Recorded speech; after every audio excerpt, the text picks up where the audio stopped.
Que el Señor le bendiga, hermanos. Damos gracias al Señor porque nos permite hoy compartir la lección número 24, los mensajes de Cristo a las iglesias, segunda parte de la escuela dominical. Damos gracias a Dios por su palabra. Bienvenido a una clase más.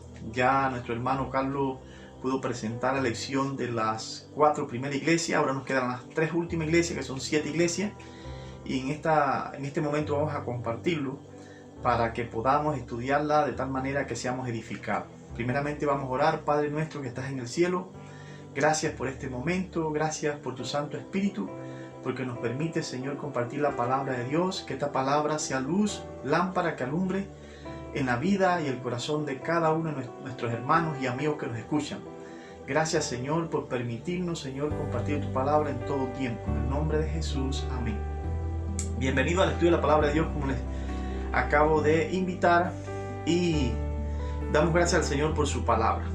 Escribe, dice la palabra de Dios en Apocalipsis 3:1, escribe al ángel de la iglesia en Sardis, el que tiene los 7 espíritus de Dios y las 7 estrellas, dice esto: yo conozco tus obras, que tienes nombre de que vives y estás muerto. La palabra de Dios es una palabra que nos llama siempre a reflexionar.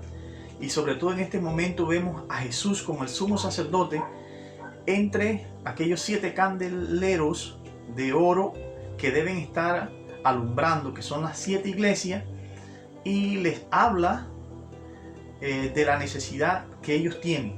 Todos hemos pasado por la experiencia de ver un libro o ver una casa por fuera, y cuando lo leemos o cuando entramos en ella nos llevamos la gran sorpresa de que era algo que no esperábamos.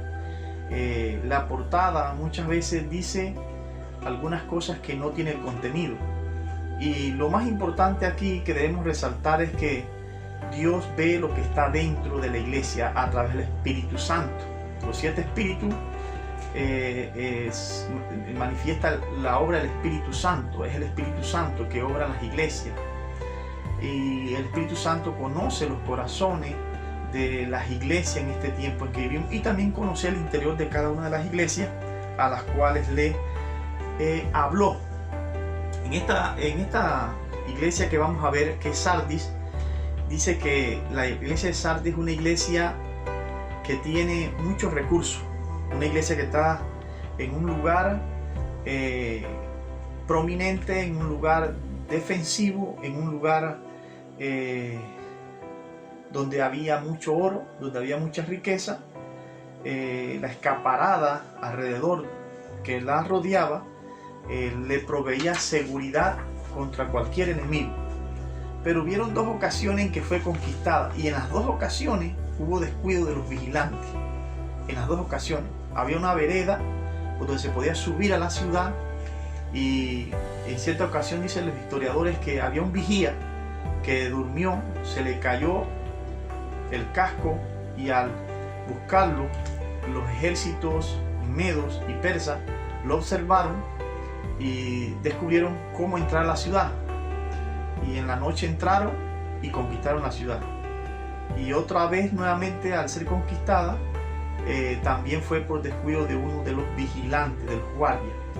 Y pues conociendo nuestro Señor Jesucristo como Dios y sumo sacerdote, la condición que habían tenido, también tenían una condición actual, y esta condición era que vivían un poco seguros, y esa seguridad les daba a ellos un sentimiento de confianza en sí mismo, de confianza geográfica, y esto podía a ellos afectarlos de tal manera que podían ser destruidos fácilmente por el enemigo. Eso puede ocurrir hoy con la iglesia también. A veces nos podemos sentir seguros, pero lamentablemente esto, al descuidar la vigilancia espiritual, más que nada en nuestro interior, podemos ser atacados por el enemigo. La palabra del sacerdote aquí, nuestro Señor Jesucristo, tiene una palabra de reprensión. Inicia con el capítulo 3, verso 1 al 3, dice: escriba al ángel de la iglesia en Sardis, el que tiene los 7 espíritus de Dios. Como le dije, los 7 espíritus representan el Espíritu Santo, que conoce todas las cosas. que es perfecto, en unidad con el Padre, el Hijo y el Espíritu Santo. Y las 7 estrellas dice esto: yo conozco tus obras, que tienes nombre de que vive y estás muerto. Lamentablemente la iglesia de Sardis tenía una necesidad espiritual. El Espíritu Santo es el que produce en nosotros una nueva criatura, el que nos hace renovar de la vieja naturaleza, el que nos hace hombres nuevos. Y es muy probable que muchos de los miembros de esta iglesia habían caído ya en situaciones más que nada idólatras, que habían dejado habían vuelto a esta vieja naturaleza y lamentablemente necesitaban el Espíritu Santo para ser renovados. Que tienes nombre de que vive y estás muerto. Y es que sí, lamentablemente muchos miembros, la iglesia podía sentir de que estaba viva, de que estaba actuando, que estaba realizando ciertas actividades, moviéndose en cuanto a su organización, en cuanto a sus reuniones, pero espiritualmente estaban lamentablemente un poco espiritualmente débiles, porque estaban dejando de esa comunión con el Espíritu Santo. Entonces hay una reprensión. Sé vigilante y afirma las otras cosas que están por morir, porque no he hallado tus obras perfectas delante de Dios. Aparentemente la manera de adorar a Dios, de rendirle culto a Dios, no era la manera más apropiada.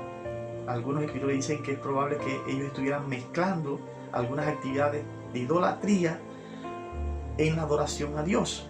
Y esa mezcla de ciertas actividades religiosas que nosotros podemos realizar pueden afectar a nuestra comunión con Dios en la adoración. Por eso dice ser vigilante. Y es que más que nunca hoy debemos ser vigilantes en que los cultos que hagamos sean racionales, en que nuestra adoración a Dios sea perfecta, sea una relación íntima con Dios que le lleve a adoración y exaltación a Él. Acuérdate pues de lo que has recibido y oído de sus antepasados. Es probable que esta iglesia fuese fundada por el apóstol Pablo cuando llegó a Éfeso, o alguno de sus colaboradores. Sardis se encuentra actualmente en Turquía, una ciudad que actualmente existe con más de 1000 cristianos. Pero lamentablemente con el tiempo las iglesias pierden ese conocimiento de la palabra de Dios, de cómo acercarse a Dios, de cómo guardar la palabra de Dios. Y por eso entonces hay una palabra de reprensión que les dice: arrepiéntete, arrepiéntete, pues si no velas, vendré sobre ti como ladrón y no sabrás a qué hora vendré sobre ti. Porque nuestro Señor viene, en su segunda venida vendrá a juzgar a vivos y muertos, pero en el arrebatamiento también viene por su iglesia. Y el llamado en este momento es para que todos nosotros seamos vigilantes, estemos despiertos, velemos. La noche se acerca lamentablemente con los acontecimientos que nosotros vivimos, y es importante que estemos sobrios y velemos. Elogio para algunos de la iglesia, pero tienes siempre hay un remanente en cada iglesia, pero tienes unas pocas personas en Sardis que no han manchado su vestidura y andarán conmigo en vestiduras blancas porque son dignas. Siempre habrá alguien. En esta iglesia de Sardis habían cristianos que mantenían el testimonio, mantenían la comunión con Dios, guardaban su palabra, y esto es lo que nos provee a nosotros vestidos blancos, vestidos que nos hacen a nosotros dignos. Dice que cuando había una victoria en el Imperio Romano y los que ganaban esta guerra entraban a través de una procesión a la ciudad, estas personas vestidas de blanco, y aquellas que no eran dignas le quitaban las vestiduras blancas y le ponían vestiduras negras.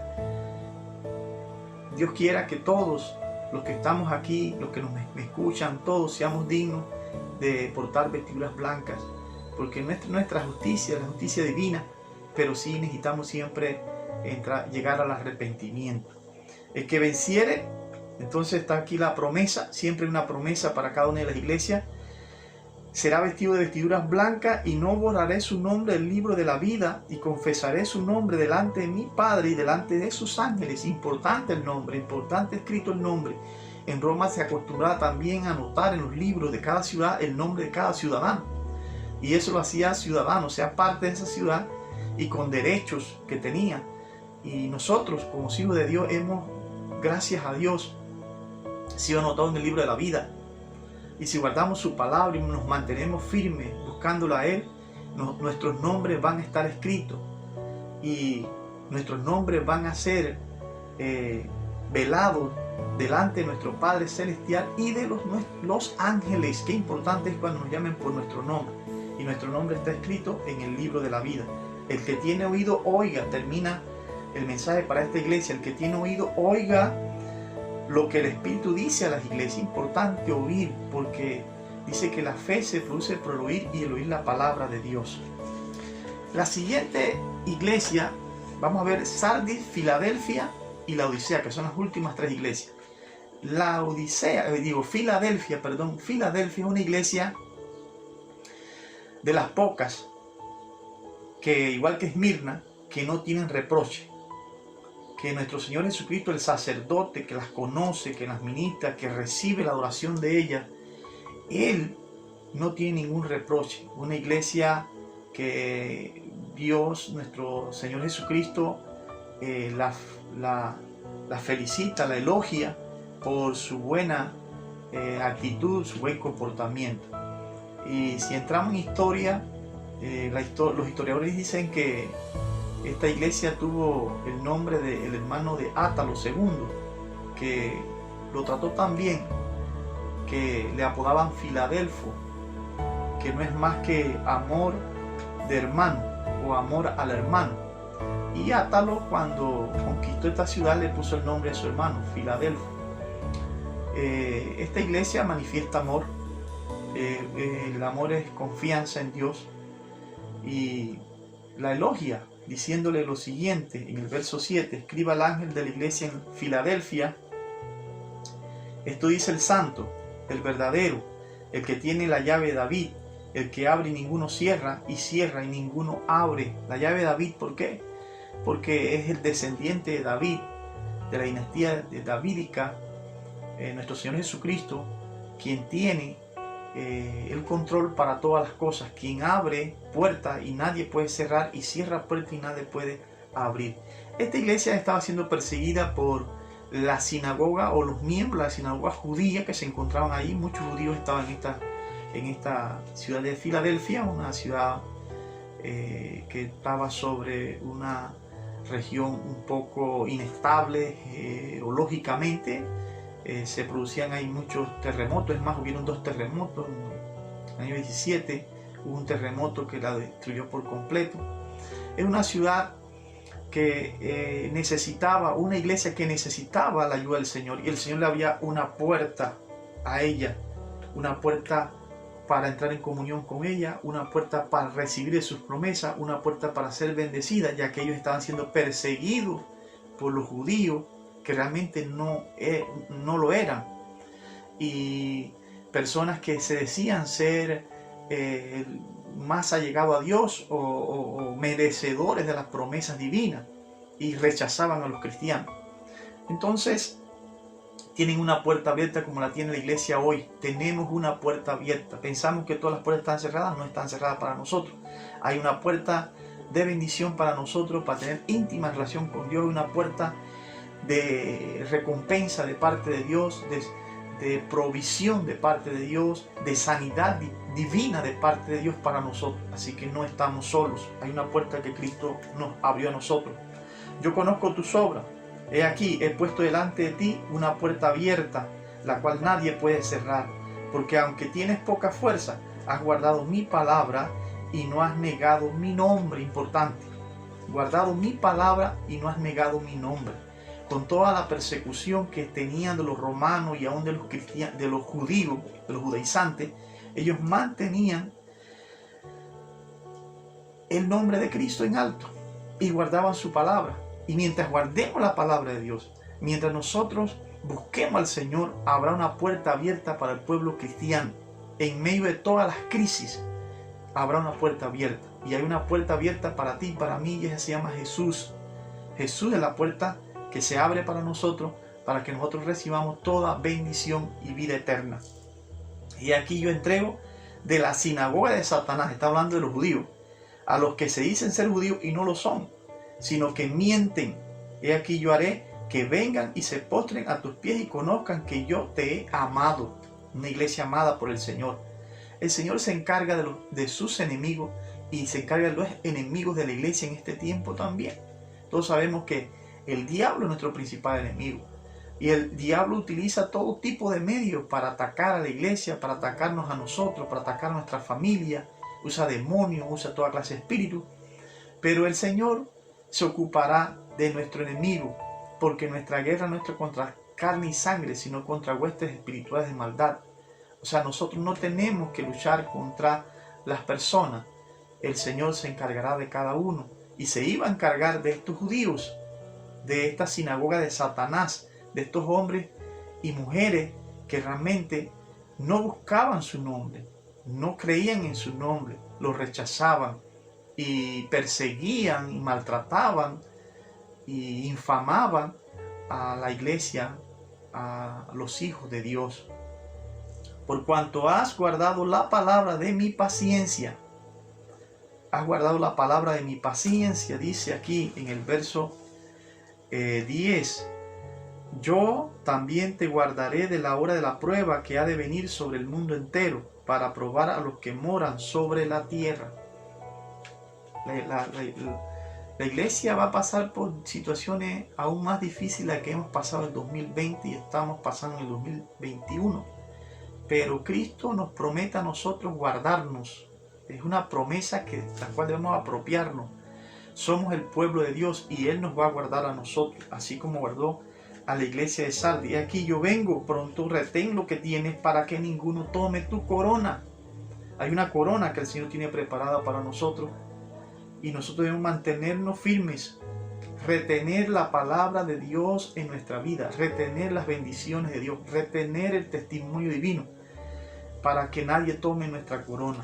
Al que venciere, yo le haré columna en el templo de mi Dios, y nunca más saldrá de allí, y escribiré su nombre sobre él, el nombre de mi Dios, y el nombre de la ciudad de mi Dios, la nueva Jerusalén, la cual desciende del cielo de mi Dios, y mi nombre nuevo.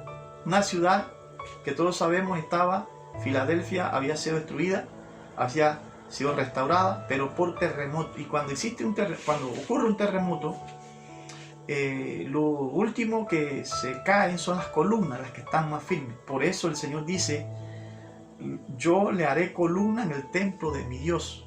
Eso indica firmeza, eso indica que nos va a mantener, que vamos a estar firmes, que puede moverse la tierra, el cielo, que pueden venir terremotos, que pueden venir huracanes, pero nosotros vamos a estar firmes. Cuando hablo de terremotos, huracanes, está hablando espiritualmente, problemas, luchas, situaciones difíciles en nuestra vida, enfermedades, pero el Señor nos mantiene firmes. Y escribiré sobre él el nombre de mi Dios y el nombre de la ciudad de mi Dios, la cual Jerusalén, la cual desciende del cielo de mi Dios, y mi nombre nuevo. Propiedad, somos propiedad de Él, le pertenecemos a Él, por eso debemos confiar en su palabra. Esta ciudad, aunque tenía peligro de ser derribada por un terremoto, también tenía la esperanza de mantenerse por encima de esa circunstancia firme. Hoy también nosotros tenemos confianza en el Señor de mantenernos firmes. Nosotros hemos edificado y estamos edificando sobre la roca que es Cristo.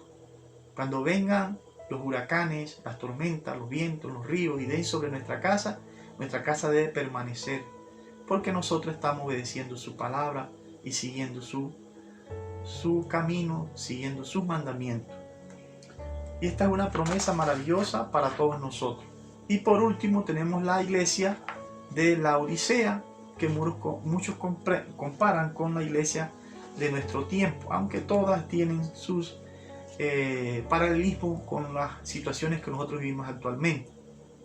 Esta es la iglesia de Laodicea. y un llamado a ser celosos y a arrepentirnos. Hay una reprensión. La Odisea es una iglesia bien ubicada, es una iglesia que de norte a sur y de oeste a este intersectaban las vías principales en ese tiempo, de ese pueblo de Asia Menor, y donde se convergía el comercio, una iglesia ubicada en una ciudad donde había mucho movimiento comercial. Y bueno, como dice la palabra, había oro, era rica, tenía mucho oro. Era una iglesia que también tenía muchos vestidos. Ellos producían los vestidos de la piel de ovejas, criaban ovejas, y además tenían ciertas fuentes termales donde ellos podían adquirir un producto para la visión, que era el colirio, y proveía cierto alivio a las personas que padecían ceguera. Era una iglesia que tenía suficientes recursos, una iglesia con una buena ubicación, como dije anteriormente, y una iglesia que podía confiar en las cosas que tenía. El movimiento bancario también era fuerte. Algunos dicen que tuvo también un terremoto, no recibió ayuda del imperio, ellos mismos se levantaron con sus propios recursos. Una iglesia que tenía suficientes recursos. Es probable que hoy también exista iglesias con estas capacidades materiales y pueda caer también la tentación de confiar en sí misma, y por eso hay una reprensión. El Señor conoce lo más íntimo. La iglesia puede verse de una manera físicamente, y nosotros también espiritualmente hablando podemos vernos físicamente de una forma, pero Cristo conoce nuestro interior. Entonces, en el verso 14 le habla a la iglesia y escribe al ángel de la iglesia en la Odisea: he aquí el amén, el testigo fiel y verdadero, el principio y la creación de Dios dice esto. El amén es él es la afirmación y el cumplimiento de la voluntad del Padre. Y como el testigo fiel y verdadero, revela la verdad sobre las iglesias, toda la verdad. En él no hay mentira. Él es el que conoce la voluntad del Padre y conoce también nuestro proceder y conoce nuestra vida íntima. Está hablando de toda la iglesia a nivel mundial. Le dice: yo conozco tus obras. Todo lo que hagamos, todo lo que haga la iglesia en todos los tiempos, el Señor lo sabe. El Señor conoce que ni eres frío ni caliente. Ojalá fuese frío o caliente. A la ciudad convergían dos fuentes de agua, una fría que servía para aplacar la sed y una caliente también, con la cual ellos también utilizaban para ciertos procedimientos terapéuticos y medicinales. Ambas servían, pero una vez que ambas se mezclaban y se retenían, producían primeramente enfermedad, y también toda mezcla de caliente y frío produce tibieza. Y todos sabemos que el agua tibia produce náuseas, ganas de vomitar o ganas de escupir. Y por eso dice la palabra: yo te vomitaré de mi boca. Porque ni eres frío ni eres caliente. Entonces es una iglesia que está en dos lugares al mismo tiempo. Tiene, como dice actualmente, tenía un pie allá y un pie acá. Un pie en el mundo, un pie en la iglesia. Y eso puede pasar hoy también con nosotros. Nosotros podemos vivir una vida donde no nos hemos decidido qué hacer, si seguir a Cristo de todo corazón o dejar de seguirle y volver a las costumbres del mundo. Esto es delicado, porque tú dices: yo soy rico, y era lógico, tenía mucho económicamente, y eran ricos, me he enriquecido y de ninguna cosa tengo necesidad. Y cuando eso sale de nuestra boca, que no tenemos necesidad de nada, lamentablemente el Señor realmente conoce nuestra necesidad. Y dice a la iglesia: y no sabes algo. Piensas que sabes, pero no sabes. Y eso nos ocurre a nosotros también. Podemos pensar saber algunas cosas, pero a veces no realmente entendemos qué está pasando. Y le dice, ¿y no sabes que tú eres un desventurado, la iglesia, miserable, pobre, ciego y desnudo? Le está diciendo que le faltaba riqueza, le faltaba visión y le faltaba vestidura, aun cuando ellos decían que tenían vestidos para exportar de las mejores, físicamente hablando, pero espiritualmente le faltaba. Entonces le da un consejo. Yo te aconsejo, es una reprensión que también para nosotros hoy se aplica, un llamado a la atención. Entonces yo te aconsejo que de mí compres oro refinado en fuego para que seas rico. Eso es fe. El oro es fe, confianza en el Señor, y vestiduras blancas para vestirte y que no se descubra la vergüenza de tu desnudez, y unge tus ojos con colirio para que veas. ¿Cómo podemos comprar? Primero tenemos que confiar en su palabra, creer en su palabra, y luego también decidir arrepentirnos, decirle al Señor, te necesito realmente una vestidura, necesito fe, necesito confiar más en ti, necesito que me justifiques, que me perdones, que me limpies. Reconozco que tú eres el que puede limpiar mi vida de todo pecado con tu sangre preciosa derramada en la cruz del Calvario, y me puedes también dar una visión clara a través del Espíritu Santo, una renovación a mi vida completa. Entonces dice, yo reprendo y castigo a todos los que amo, sé pues celoso y arrepiéntete. Entonces tiene una palabra también de corrección. Yo reprendo y castigo a todos los que amo, sé pues celoso y arrepiéntete. Es necesario, el amor de Dios siempre se ha mostrado a su pueblo y hacia nosotros a través de la corrección, a través de la reprensión, y no es malo la corrección. Entonces no dice ser pues celoso y arrepiéntete. ¿Celoso de qué? De hacer lo correcto, de vivir una vida agradable a Dios, de seguirle, de buscarle cada día, de amarle cada día más y más a Él, porque Él es el único que nos puede guiar a una vida de victoria, a una vida nueva, a una vida llena de bendiciones. Entonces hay también una recompensa o una promesa. Le dice, al que venciere, le daré que se siente conmigo en mi trono, así como yo he vencido y me he sentado con mi Padre en su trono. Entonces nos da a nosotros la oportunidad de gobernar con Él, de ser parte de su gobierno celestial. Pero tenemos que buscarle o permitirle que nos ayude a nosotros a abrir la puerta, porque Él dice aquí, yo estoy a la puerta y llamo. Si alguno oye mi voz y abre la puerta, entraré a Él, cenaré con Él y Él conmigo. Él quiere comunión con nosotros. Él quería comunión con la iglesia de la Odisea para que venciera. No podemos vencer solos. Necesitamos la compañía de nuestro capitán y general que se llama Jesús. Él nos dará la fuerza, Él nos dará la sabiduría para seguir adelante en todo tiempo.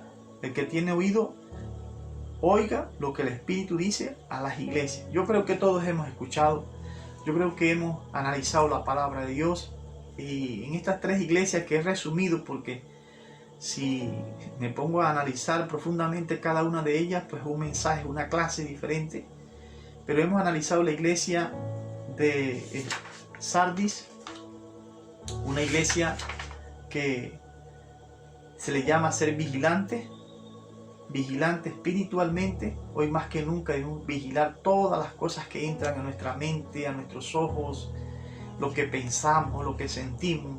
Tenemos que vigilar, ser muy vigilantes, porque por donde menos pensemos, el diablo puede entrar y destruir nuestra vida, nuestra familia, nuestra iglesia, nuestra ciudad y todo lo que tenemos.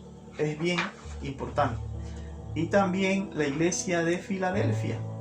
Aferrarnos a Cristo, aferrarnos completamente a Él, tomarnos de su mano y no soltarnos, seguirle a donde Él nos llame a servirle, seguirle, cada día buscar de Él, cada día seguir sus pasos, porque cuando Él abre una puerta, no se va a cerrar, y Él es quien abre las puertas. Así que si Él va a abrir una puerta, debemos nosotros aprovechar esa oportunidad. Y hoy hay una puerta abierta, así como en el tiempo de Noé. Estuvo Noé por muchos años en el arca, construyéndolo con la puerta abierta, pero un día se cerró la puerta. Todavía hay oportunidad. Tenemos que aferrarnos a Cristo Jesús. Y por último, entonces vemos la iglesia de la Odisea, donde se nos llama a ser celosos y arrepentirnos. Muy celosos. El celo divino es un celo que Dios manifiesta hacia nosotros porque nos ama, porque le pertenecemos a Él, porque somos de Él. Y Él nos ama como un novio, como un esposo ama a su esposa. Él nos ama profundamente. Y Él solamente desea que nosotros le tengamos a Él, le busquemos a Él. No podemos tener otros dioses. Hoy hay muchos ídolos y pueden ocupar el lugar de Cristo en nuestra vida. Y es un llamado a ser celoso y arrepentirnos cada vez que le fallamos, cada vez que nos alejamos de Él, cada vez que no le respondemos conforme Él nos está llamando a nosotros. Entonces hay una promesa, es entrar. Hay una promesa que es sentarnos con Él en su reino, en su trono, como vencedores, y ahí también con el Padre Celestial. Qué bendición sería sentarnos con nuestro Padre Celestial. Estar en comunión con Él es el privilegio más grande que una persona puede tener. Es Dios eterno, el Dios soberano, el que nos hace este llamado. Que el Señor les bendiga completamente a todos. Que el Señor les fortalezca. Si en este momento hay alguien que dice: yo quiero abrir la puerta de mi corazón porque he escuchado la palabra de Dios y siento la necesidad de Cristo en mi vida, de Cristo en mi familia, de Cristo en mi trabajo, de Cristo en mis planes, en mis metas, puedes hacerlo a través de una oración y yo voy a dirigir esta oración. Repite conmigo: Padre que estás en los cielos, gracias te doy por esta palabra. Gracias por acercarte a mi casa y tocar la puerta de mi corazón en este momento. Yo te abro, te permito que entres para que te sientes conmigo y puedas compartir todas esas bendiciones, principalmente lavarme con tu sangre preciosa, dar paz a mi corazón, a través de tu Santo Espíritu, darme una visión clara de lo que está pasando hoy en el mundo y de lo que va a pasar. Te pido perdón por todos mis pecados, te doy acceso completo a todas las áreas de mi vida para que le des orden y que todas las metas y planes que yo tenga puedan ser guiados y dirigidos por ti, Señor. Gracias por tu amor y misericordia. En el nombre de Jesús. Amén. Dios te bendiga, Dios guarde a la iglesia, Dios nos fortalezca. Y recuerden los cultos los días martes 6:30, jueves 6:30 y las clases los domingos que se les enviará durante el domingo a cada uno en el grupo INEC Los Atillos. Dios les bendiga y continuamos orando. Y recuerden que el sábado también hay ayuno, este próximo sábado, para que estén orando por nuestros hermanos, por la comunión, por buscar la presencia de Dios y por todos aquellos que están en problemas, en lucha y sobre todo están enfermos y necesitan un milagro del Señor. Que el Señor les bendiga a todos.